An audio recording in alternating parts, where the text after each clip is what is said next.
శ్రీకృష్ణాయ నమః. భగవద్గీత 4వ అధ్యాయము జ్ఞానయోగము 23 నుంచి 33 శ్లోకాలు భావాలు. గత సంగస్య ముక్తస్య జ్ఞానావస్థిత చేతసః యజ్ఞాయాచరత కర్మ సమగ్రం ప్రవిలీయతే. దేనియందును ఆసక్తి లేనివాడు, బంధము నుండి విడిపడినవాడు, మనస్సును జ్ఞానమునందు నిలిపినవాడు, కేవలం యజ్ఞార్థమే కర్మలను ఆచరించువాడు అయిన మానవుని సర్వ కర్మలు సంపూర్ణంగా విలీనమవుతున్నాయి. బ్రహ్మార్పణం బ్రహ్మహవిర్ బ్రహ్మోజ్ఞౌ బ్రహ్మణాహుతం బ్రహ్మైవ తేన గంతవ్యం బ్రహ్మకర్మ సమాధినా. అర్పణము బ్రహ్మము, అవిష్యు బ్రహ్మము, బ్రహ్మమనే అగ్నిలో బ్రహ్మరూపుడైన యజమాని చేసే హోమము బ్రహ్మమే, సర్వము బ్రహ్మమే అనే భావనతో హోమం చేయువాడు పొందే ఫలము కూడా బ్రహ్మమే.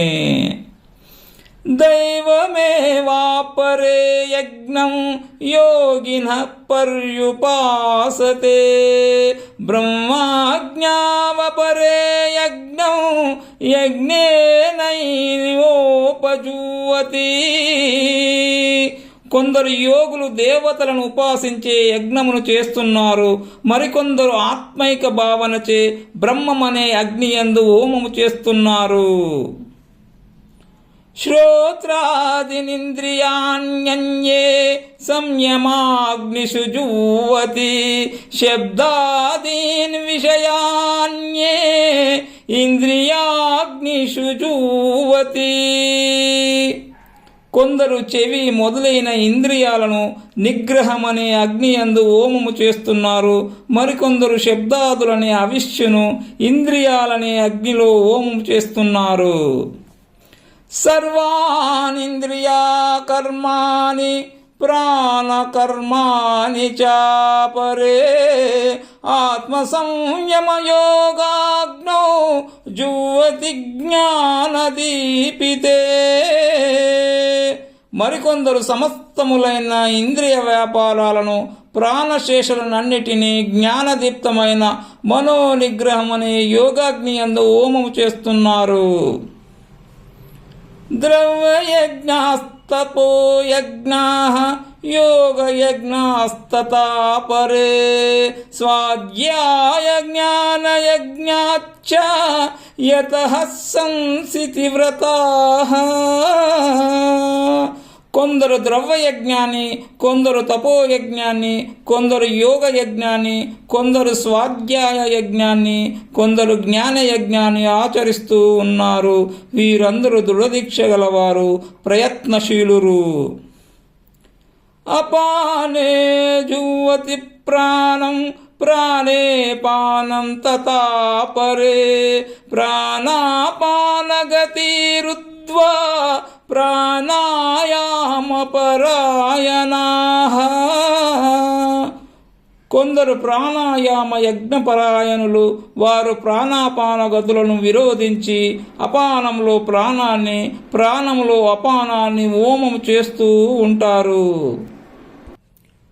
అపరే నియతారః ప్రాణాన్ ప్రాణేషు జుహ్వతి సర్వేప్యేతే యజ్ఞవిదో యజ్ఞాక్షపిత కల్మషాః. ఇంకా కొందరు ఆహార నియమాలను పాటిస్తూ ప్రాణాలను ప్రాణాలయందే హోమం చేస్తారు.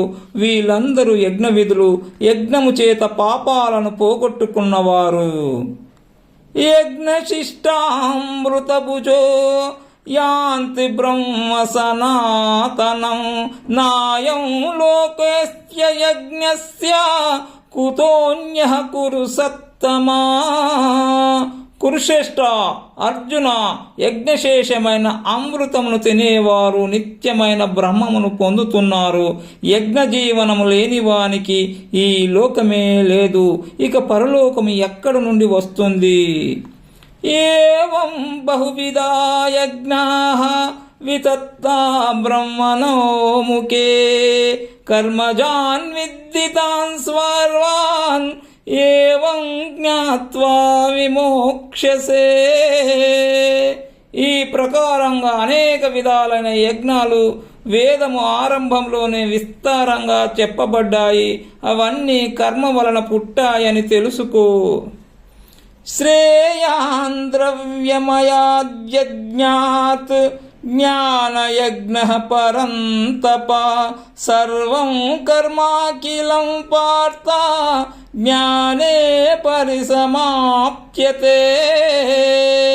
పరంతప, ద్రవ్యమయ యజ్ఞాల కంటే జ్ఞానయజ్ఞము శ్రేష్టము. పార్థ, సమస్తమైన కర్మలన్నీ జ్ఞానములోనే పరిసమాప్తమవుతాయి.